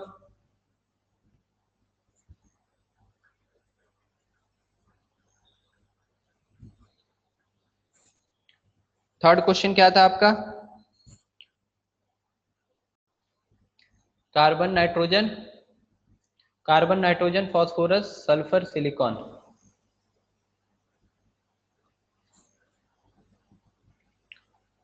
So third question carbon nitrogen phosphorus sulphur and silicon, यही था। अब देखो ग्रुप एंड पीरियड में अरेंज करो। सो कार्बन देन नाइट्रोजन ये आता है, ये पीरियड में आ गया, उसके अंदर फास्फोरस सल्फर, ये तो इसके यानी कार्बन के नीचे आएगा सिलिकॉन, नाइट्रोजन के नीचे फास्फोरस एंड सल्फर यहां आ जाएगा। ये ऑक्सीजन फैमिली का मेंबर होता है लेकिन ऑक्सीजन हमको दिया नहीं है, मैंने वो भी लिख दिया। ये हो गया सेकेंड पीरियड के, एंड ये हो गया हमारा थर्ड पीरियड का। अब इधर देखें तो ऑर्डर क्या आ जाएगा? अगर यहां देखेंगे तो ऑर्डर ये आ जाएगा, यहां देखेंगे तो ऑर्डर ये आ जाएगा, सिलिकॉन फास्फोरस सल्फर में ये, एंड कार्बन नाइट्रोजन ऑक्सीजन में ये।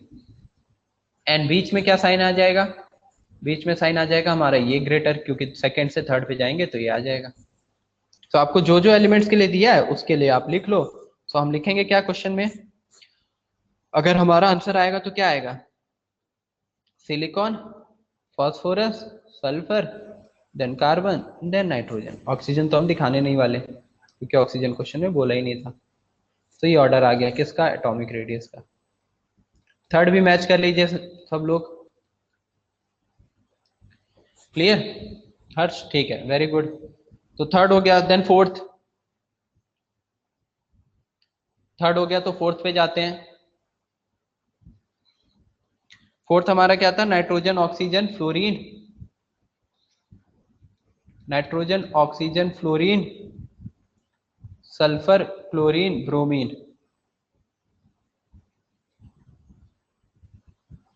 ठीक है, इसको भी लिख लो जैसे अभी बताया, नाइट्रोजन ऑक्सीजन फ्लोरीन, फिर ऑक्सीजन के नीचे सल्फर, फ्लोरीन के नीचे क्लोरीन, क्लोरीन के नीचे ब्रोमीन। यहां ऑर्डर दिखाएंगे तो क्या आएगा? यहां ऑर्डर आ जाएगा ये एटॉमिक रेडियस का पहला, ये आ जाएगा second period, then sulphur chlorine, ये क्या आ जाएगा? थर्ड पीरियड, एंड ब्रोमीन ये क्या आ जाएगा? Fourth period. ठीक है, अब साइज अगर देखें तो डाउन द ग्रुप जाने पे क्या होना चाहिए? साइज इंक्रीज करना चाहिए, तो ये साइज बड़ा होगा और इधर ये बड़ा होगा। सो ऑर्डर क्या लिखा जाएगा? ब्रोमीन, देन बीच में यहाँ पे हमने छोड़ दिया ये सल्फर क्लोरीन, तो bromine then sulphur then chlorine then nitrogen then oxygen then fluorine. तो bromine sulphur chlorine nitrogen oxygen fluorine, यह आ जाएगा आंसर।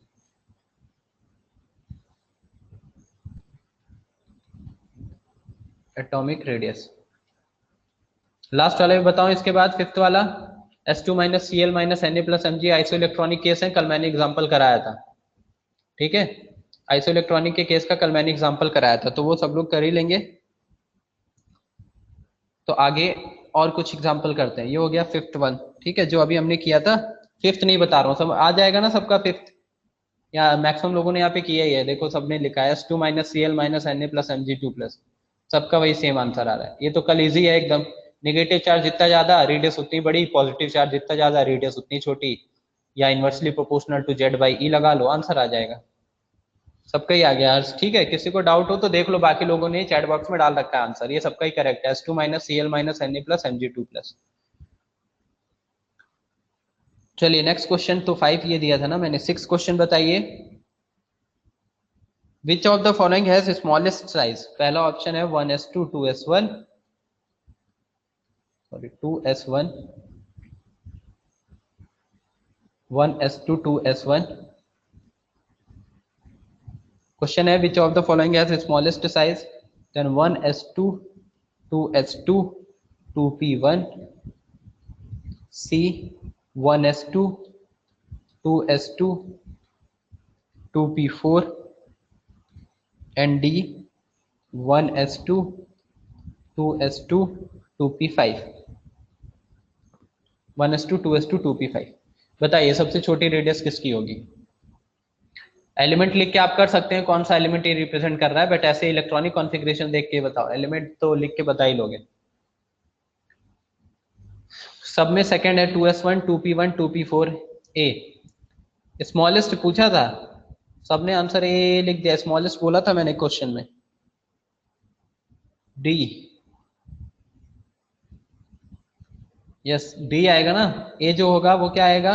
लार्जेस्ट आएगा। तो ये 1:2 2:1। अगर एलिमेंट लिख दोगे सीधा सीधा तब तो आपको पता ही चल जाएगा। ये लिथियम है, फिर ये आ जाएगा 5, बोरॉन है, ये कार्बन है, ये ऑक्सीजन नहीं फ्लोरीन 5 है, तो 2p5 है, दिस इज फ्लोरीन। अब सब के सब एक ही पीरियड के एलिमेंट हैं। लिथियम, फिर इधर कहीं बोरॉन आएगा, इधर कहीं कार्बन आएगा, इधर कहीं फ्लोरीन आएगा, सब एक ही सेकंड पीरियड के एलिमेंट है। क्योंकि सब में देखो लास्ट क्या है? 2s 2p 2p 2p, सब में 2s 2p भरा है, तो आउटर मोस्ट शेल सेकंड ही है। तो अगर हम पीरियड के अकॉर्डिंग देखें तो सब एक ही पीरियड के एलिमेंट है, और पीरियड में साइज डिक्रीज करती है, तो ऑर्डर आ जाएगा ये। तो स्मॉलेस्ट जो आएगा वो कौन सा आ जाएगा? वो आ जाएगा डी ऑप्शन। ठीक है। Which one of the following has the smallest size? Yes Sakshi, question यही था, स्मॉलेस्ट कौन सा है। चलो अगला बताओ, सेम यही स्मॉलेस्ट बताना है। फिर से मैं 4 ऑप्शन लिख रहा हूँ, 1:2 2:2 and 2p2, then B 1:2 2:2 2p6 3s1, C 1:2 2:2 2p6 3s2 3p4, and D is, एक minute, D is given 1:2 2:2 2p6, 1:2 2:2 2p6।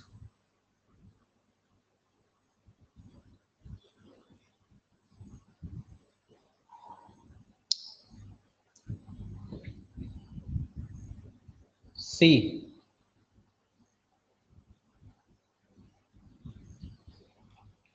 Smallest सबसे कौन सा आएगा? सी आएगा।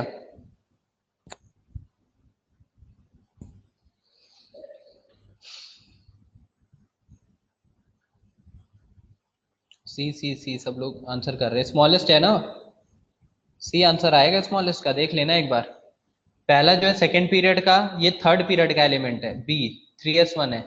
इसमें भी 3p4 लिखा है, ये भी थर्ड पीरियड का एलिमेंट है। तो सेकंड पीरियड से तो ये थर्ड पीरियड का एलिमेंट है, तो बड़ा होगा। उस केस में अब आपको पूछा गया स्मॉलेस्ट, एंड ये डी है 1:2 2:2 2p6, सेकंड पीरियड का इनर्ट गैस है ये।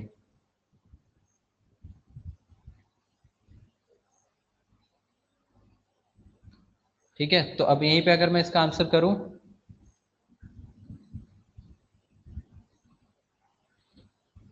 अगर ऑर्डर ही मुझसे पूछा जाए तो मैं ऑर्डर क्या लिखूंगा इसका आंसर मैं बता रहा हूं इधर।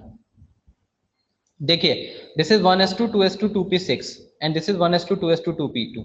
तो इन दोनों में कौन बड़ा होगा? इन दोनों में ये इनर्ट गैस वाला है, सेकेंड पीरियड का मैंने बताया इनर्ट गैस होगा, तो वो बड़ा होगा एज कंपेयर टू ए। तो ये दोनों तो सेकेंड पीरियड के हैं, मैंने ए एंड डी की बात कर रहा हूं, एंड बी एंड सी तो थर्ड पीरियड के हैं। तो थर्ड पीरियड के हैं तो साइज उनका बड़ा हो जाएगा। तो उस रिस्पेक्ट में हम देखेंगे अगर कि थर्ड पीरियड के एलिमेंट है तो साइज बड़ा होगा। ठीक है, तो जो सबसे स्मॉलेस्ट आएगा वो कौन सा आ जाएगा?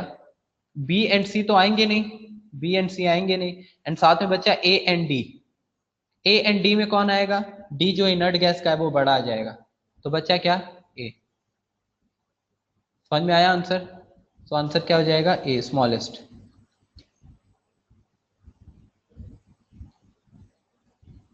क्योंकि इनर्ट गैस वाला, मैं फिर से बोल रहा हूँ, अगर नॉर्मल इलेक्ट्रॉनिक कॉन्फ़िगरेशन के रिस्पेक्ट में दे रखा है तो इसके हम वंडर वॉल रेडियस कंसीडर कर रहे हैं। सो इसका मैंने ये वंडर वॉल रेडियस कंसीडर किया। Yes, this is inert gas wonder walls radius consider किया। तो ये वंडर वॉल रेडियस कंसीडर किया है, तो ये बड़ी हो जाएगी एज कंपेयर टू ए, और ये दोनों सेकेंड पीरियड के, बाकी ये दोनों थर्ड पीरियड के हैं।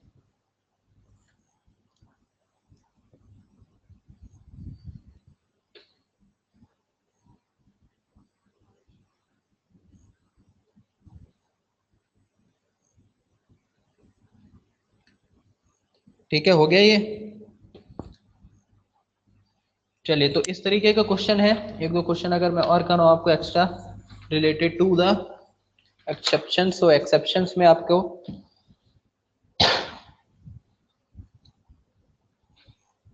तो नॉर्मल ट्रेंड्स दे रखे हैं। चलो एक क्वेश्चन और है, जो भी नंबर था। क्वेश्चन है, which one of the following statement is not correct? Which of the following statement is not correct? Which of the following statement is not correct? A B C D है, मैं लिख रहा हूं। पहला, in 3D series साथ में लिखते जाइए आप, थोड़ा स्पीड में लिख लेंगे क्योंकि इसमें टाइम लगता है। So first option, which of the following options is not correct, यही क्वेश्चन था। Following statement is not correct. पहला है, इन 3D series the atomic radius increases gradually. In 3D series, atomic radius increases gradually. Second option, zirconium and hafnium, Zr and Hf have nearly same size. Zirconium and hafnium have nearly same size. Aluminium and gallium have, third option, nearly same size.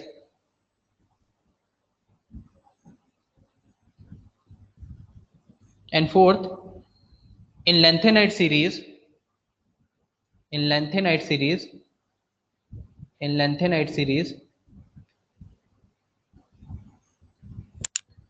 there is gradual decrease in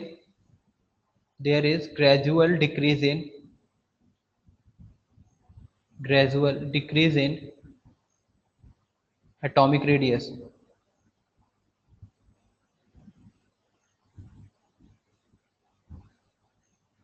In lanthanide series there is gradual decrease in atomic radius. क्या आएगा answer? ए आ रहा है। ठीक है, तो पहला, इन 3D series atomic radius increases gradually, ये जो लिखा हुआ है, पहली बात तो ये क्या होगा, इंक्रीज नहीं करती, डिक्रीज करेगी। ऊपर से भी वो डिक्रीज स्टार्टिंग में करेगी, देन उसके बाद कांस्टेंट होगी, देन इसके बाद इंक्रीज करेगी। 3D 4D 5D सब सीरीज में हम बात करें तो पीरियड में ट्रांजिशन एलिमेंट्स के लिए इफेक्ट देखने को हमको मिलता है। तो पहला ऑप्शन जो होगा वो रॉन्ग होगा, है ना। ये रॉन्ग है, तो कौन सा स्टेटमेंट पूछा करेक्ट नहीं है, तो ये करेक्ट नहीं है, तो आंसर ये हो जाएगा। जिरकोनियम एंड हाफनियम है नियरली सेम साइज, ये सही है, ये भी हमने पढ़ा, ये एक्सेप्शन का केस है। ये सारे ऑप्शन जो है एक्सेप्शन वाले हैं। पहला देखो एक्सेप्शन का केस है, 3D सीरीज वाला एक्सेप्शन का। Zirconium have nearly same size, ये भी एक्सेप्शन का केस है। Aluminium and gallium have nearly same size, ये भी एक्सेप्शन का केस है। मैंने बताया आपको कि एनसीईआरटी के अकॉर्डिंग भी क्या दिया है, और अगर वो नहीं दिया है, ऑप्शन में लिखा है aluminium and gallium have nearly same size, तो फिर इसको हम कंसीडर करके चलेंगे। समझ में आया? तो दोनों चीजें वो याद रखिएगा। एंड दिया in fourth option, in lanthanide series there is gradual decrease in atomic radius, तो ये भी सही है। लैंथेनाइट सीरीज में जो एटॉमिक रेडियस है वो धीरे धीरे डिक्रीज करती जाती है due to lanthanide contraction. Size small होता जाएगा, रेडियस छोटी होती जाएगी। तो ये तीनों, ये चारों ही अगर हम देखें तो लैंथेनाइट कॉन्ट्रैक्शन का ये पार्ट है फोर्थ ऑप्शन। फिर ये हमारा जो थर्ड ऑप्शन है वो ट्रांजिशन कॉन्ट्रैक्शन का पार्ट है। बी ऑप्शन जो है वो भी लैंथेनाइट कॉन्ट्रैक्शन का पार्ट है, जिरकोनियम हाफनियम। एंड जो पहला है वो ट्रांजिशन एलिमेंट्स इन पीरियड में जो हमको डिफरेंट वेरिएशन देखने को मिलता है, जो नॉर्मल ट्रेंड फॉलो नहीं करता, वो वाला केस है। तो एक्सेप्शन के बेसिस पे क्वेश्चन था, ठीक है। क्लियर है सबको? ये किसी को इसमें डाउट? नहीं है ना?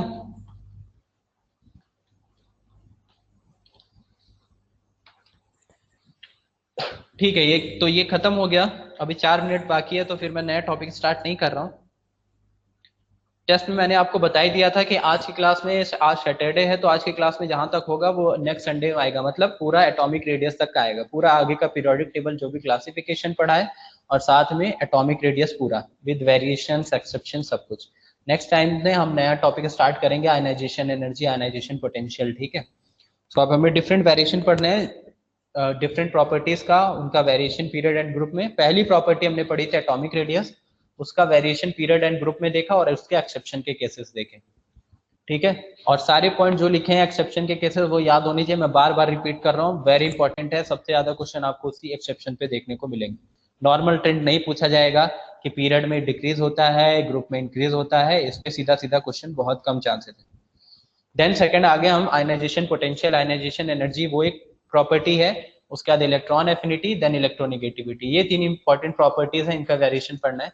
उसके बाद फिर छोटी छोटी प्रॉपर्टीज रह जाएंगी, जैसे valency, density, atomic radius, oxidation number या oxidising agent nature, reducing agent, तो वो सब पढ़ेंगे हम लास्ट में। ठीक है, क्लियर? किसी को कोई डाउट है आज की क्लास में तो पूछ लो, 2 मिनट का टाइम है, फिर क्लास खत्म करता हूँ मैं।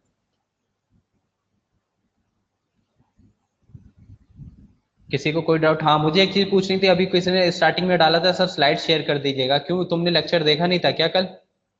लेक्चर तो अपलोडेड है ना, लेक्चर चेक कर सकते हो ना। वापस से स्लाइड डालने का क्या मतलब? स्लाइड देख के अगर तुम्हारा कुछ छूटा है तो स्लाइड देख के तो समझ आएगा नहीं, लेक्चर तो देखना ही पड़ेगा तुमको कि लेक्चर में क्या क्या बताया गया है। स्लाइड देख के सीधा कॉपी में नोट थोड़ी करना है बस। सो लेक्चर देखो, लेक्चर दिख रहा है, उसमें कोई प्रॉब्लम नहीं है, मैंने चेक किया था। आपने चेक? हाँ, लेक्चर अवेलेबल है, yes Navangi Singh, lecture is available. तो लेक्चर अवेलेबल है, आप लेक्चर देख लो। अभी मैं स्लाइड फिर वापस इसका पीडीएफ डाउनलोड करके उसको स्लाइड शेयर करूँ, और अगर किसी का छूटा है तो स्लाइड देख के समझ आने नहीं वाला, लेक्चर उसको देखना ही पड़ेगा। ठीक है, तो लेक्चर आप देख लीजिए। स्लाइड एक बार मैं डालना स्टार्ट कर दूंगा तो फिर सबको वही आदत लग जाएगी, सर स्लाइड डाल दीजिए और हम तुरंत नोट कर लें थोड़ा बहुत जो है। तो जिसका अगर कुछ छूट रहा है तो लेक्चर आप प्रॉपरली फॉलो करिए, लेक्चर वापस से देखिए और वहां से फिर आपको समझ आएगा, फिर उसको नोट करिए। क्लियर? ओके, ठीक है। चलिए फिर मैं क्लास एंड करता हूँ, फिर नेक्स्ट क्लास में मिलेंगे मंडे को। Okay, bye.